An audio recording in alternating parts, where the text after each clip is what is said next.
വനാന്തരത്തിലെ ഒരു ഗുഹ, അതാണ് ഇബ്രാഹിം ബിൻ അദ്ഹം റളിയല്ലാഹു അൻഹുവിൻ്റെ വസതി. സ്വന്തം ശരീരത്തെ എല്ലാവിധ ദുരാഗ്രഹങ്ങളിൽ നിന്നും അദ്ദേഹം മുക്തനാക്കിയിരുന്നു. സ്വന്തം ശരീരത്തോട് അദ്ദേഹം എല്ലായ്പ്പോഴും ഉപദേശങ്ങൾ നൽകിക്കൊണ്ടിരുന്നു. രാജാവായിരിക്കുമ്പോൾ ഉത്തുംഗമണിസൗധത്തിൽ വസിച്ച ശരീരമേ, നീ ഇന്ന് ഈ കാട്ടുഗുഹയിൽ താമസിക്കുന്നു. സ്വാദിഷ്ടമായ ഭക്ഷ്യവിഭവങ്ങൾ കഴിച്ചിരുന്ന നീ ഇന്ന് വെറും ചവർക്കുന്ന കാട്ടുകനികൾ മാത്രം ഭക്ഷിക്കുന്നു. നാവിൽ നിന്ന് രുചി നീങ്ങിപ്പോവാത്ത മധുരപാനീയങ്ങളും പാൽപായസവും കുടിച്ച നീ കാട്ടാറിലെ വെള്ളം കൊണ്ട് തൃപ്തിപ്പെടുന്നു. രാജ്യത്ത് വെച്ച് ഏറ്റവും സുന്ദരികളായ കന്യകമാരെ തിരഞ്ഞെടുത്ത നീ പെണ്ണിൻ്റെ ചൂടുപോലും മറന്നിരിക്കുന്നു.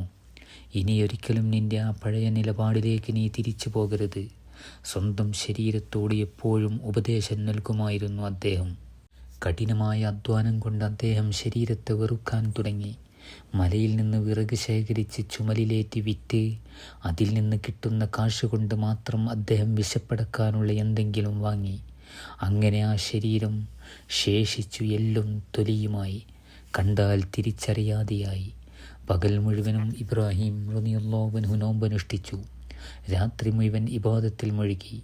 അങ്ങനെ ഇബാദത്തുകൾ കൊണ്ട് തൻ്റെ ജീവിതം അദ്ദേഹം ഭക്തിസാധ്യമാക്കി. ദിനരാത്രങ്ങൾ പലതും കഴിഞ്ഞു. ആ വനം ഇബ്രാഹിം ബിൻ അദ്ഹം റളിയല്ലാഹു അൻഹുവിന് സ്വന്തം നാടുപോലെ സുപരിചിതമായി. അവിടെയുള്ള ഹിംസ്ര ജന്തുക്കൾ പോലും അദ്ദേഹത്തിൻ്റെ മുന്നിൽ നോച്ചാനിച്ചു നിന്നു. അങ്ങനെ അള്ളാഹുവിൻ്റെ പ്രീതിക്ക് പാത്രമായി യതിവര്യനായി താമസിയാതെ ഇബ്രാഹിം ബിൻ അദ്ഹം റളിയല്ലാഹു അൻഹു മാറി. വർഷങ്ങളോളം ആ ജീവിതം തുടർന്നു. യാതൊരല്ലലും അലട്ടലുമില്ലാത്ത ജീവിതം. കുടുംബങ്ങളില്ല, പ്രജകളില്ല, കെട്ടുപാടുകളില്ല.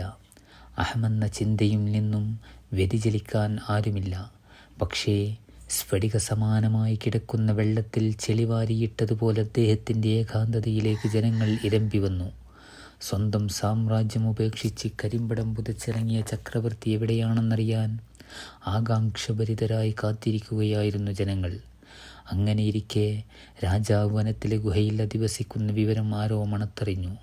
പിന്നെ വാർത്ത പ്രചരിക്കാൻ അധിക സമയം വേണ്ടി വന്നില്ല. എല്ലാവർക്കും സൂഫി വര്യനായ ഇബ്രാഹിം റളിയല്ലാഹു അൻഹുവിനെ കാണണം. അതിനു വേണ്ടിയുള്ള തിക്കിത്തിരക്ക് തന്നെ തികച്ചും ഏകാന്തത മാത്രമായിരുന്നു ഇബ്രാഹിം ബിൻ അദ്ഹം റളിയല്ലാഹു അൻഹു ആഗ്രഹിച്ചിരുന്നത്. ഇത്രയും കാലം ആ ഏകാന്തത ലഭിച്ചു. കാട്ടുമൃഗങ്ങൾ എത്ര നല്ലവർ! അവർ തൻ്റെ ഏകാന്തതയ്ക്ക് ഒരു ഭംഗവും വരുത്തിയില്ല. എന്നാൽ ഇപ്പോഴിതാ മനുഷ്യർ ഒരു ശല്യമായി മാറിയിരിക്കുന്നു. പലരും പലവിധ പാരിതോഷികങ്ങളുമായിട്ടാണ് എത്തിച്ചേരുന്നത്. ദുനിയാവിൻ്റെ കെട്ടുപാടുകളിൽ നിന്ന് ഒഴിഞ്ഞു മാറാൻ വേണ്ടി വനത്തിൽ വന്ന തനിക്കെന്തിനാണ് ഈ സമ്മാനങ്ങൾ? ഇല്ല, ഇനിയിവിടെ നിന്നാൽ തൻ്റെ ഉദ്ദേശം സഫലീകൃതമാവുകയില്ല. ഇബ്രാഹിം ബിൻ അദ്ഹം റളിയല്ലാഹു അൻഹു പിന്നെ അവിടെ നിന്നില്ല. ഒരു സുപ്രഭാതത്തിൽ അദ്ദേഹം ആ ഗുഹയിൽ നിന്ന് യാത്ര പറഞ്ഞു.